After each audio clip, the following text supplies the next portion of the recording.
Milwaukee area residents take stock of widespread flood damage, begin cleanup. Official rain totals show 4 areas with more than a foot of rain. WCTC creates workforce-ready technical education programs. Evers declares state of emergency. In response to flooding, doctors raise concerns over Ascension Wisconsin ICU outsourcing plan. Milwaukee area flooding, resources, closures, FEMA aid, cleanup efforts.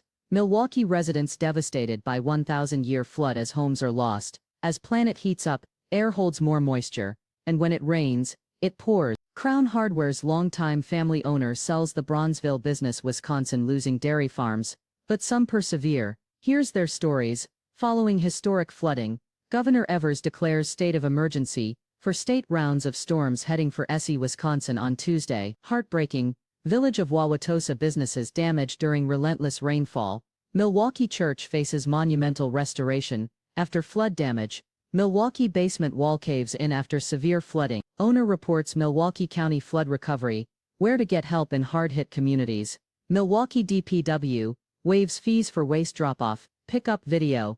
Aerial footage shows Milwaukee underwater after historic floods. Tow companies busy moving cars to higher ground after historic flooding. Homeowners need to know about insurance amid historic floods. Live updates. Flood waters make dramatic impact on southeast Wisconsin. Missing dog leads to water rescue for 2 people in Menomonee Falls. Couple escapes through window as floodwaters destroy their home. Milwaukee man turns greed into action, helps neighbors recover from flooding.